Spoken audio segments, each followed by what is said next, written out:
This is Matt Nix, training tape coordinator for the Middle Tennessee Football Officials Association. As we move forward as the MTFOA officiating body, we want to put something in front of each of you every few weeks to keep us thinking football and beginning the off-season preparation for the 2021 season. Our hope is that by viewing the training tapes, you will become a better official. If you are on the tape, I hope that it is for positive play. But if it is for a learning point play, take it in the spirit that we are all just trying to get better. It is not our intent to embarrass or call anyone out. The sole intent is to enable the MTFOA body to learn from plays and become better officials. Now let's get into our plays.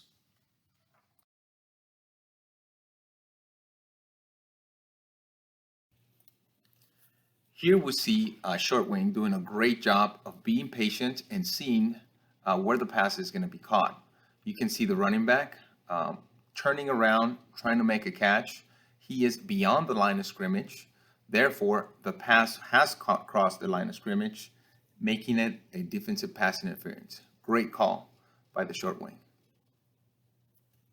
Now, it is important to recognize that even though this defender was trying to make a play on the ball while making the early contact, because the contact was through the back of the receiver, it is considered interference. On this play, the action of the defender did not restrict the ability of the receiver to make the catch. The contact did not take any steps away from the receiver, and it didn't change the direction of his route either. The back judge is in a great position to make a call in this play because they are in a five-man mechanic. Watch the receivers at the bottom of the screen. Here we have a great example of offensive pass interference. The wide receiver is not trying to make a play on the ball.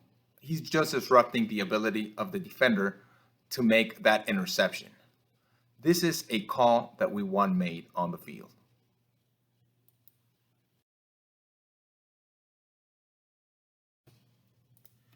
On this play, let's watch the slot receiver to the right.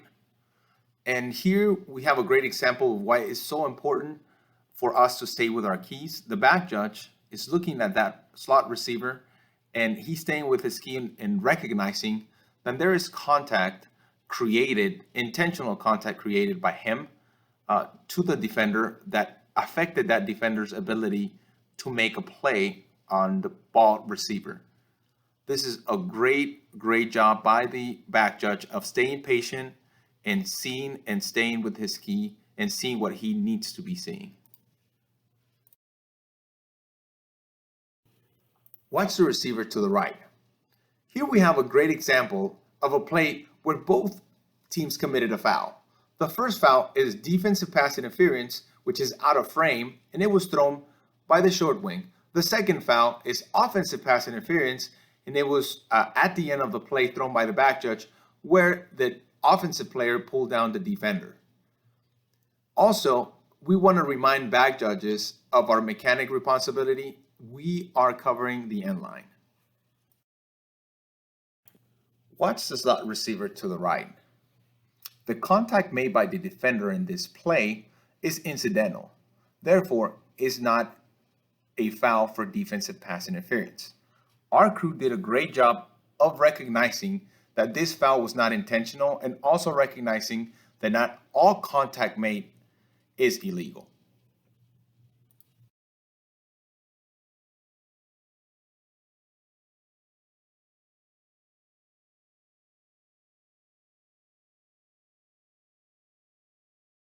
Watch the receiver in motion. As he's going across the field, he makes contact with one of the defenders beyond the line of scrimmage. And while this is a pass play, because the pass did not cross the line of scrimmage, this is not a foul for offensive pass interference. The blocking could happen downfield, but as long as the pass is behind the line of scrimmage, then this blocking is legal.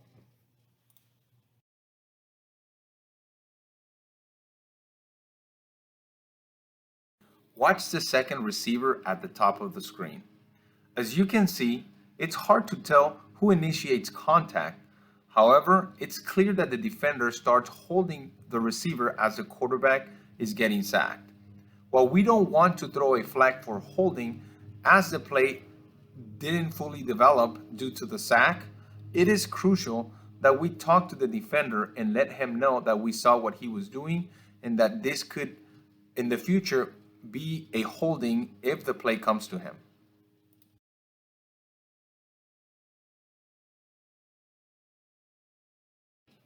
Look at the bottom of the screen.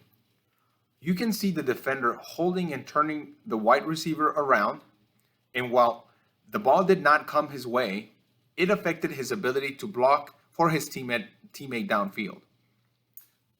This is a holding foul.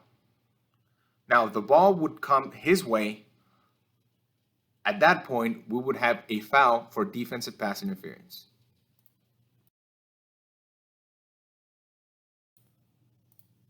On this play, watch the left running back who motions into the slot.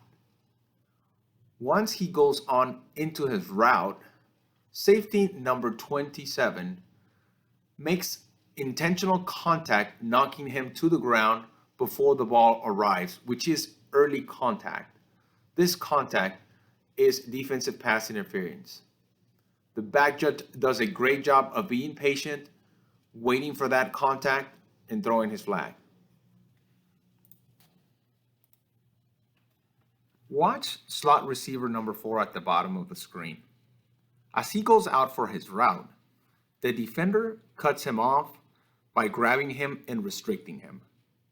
This is a foul for defensive pass interference. It is also important to note on this play that while the deep wing throws a flag for the defensive pass interference foul, he stops officiating the play before it ends. On plays like this, just remember that officiating the entire play is priority number 1.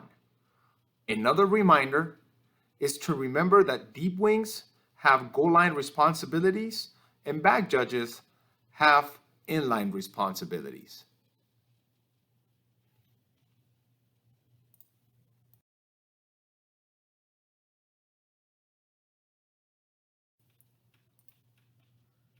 Here we have a great example of the back judge and the deep wing in excellent positions to rule on this play. They have really good depth.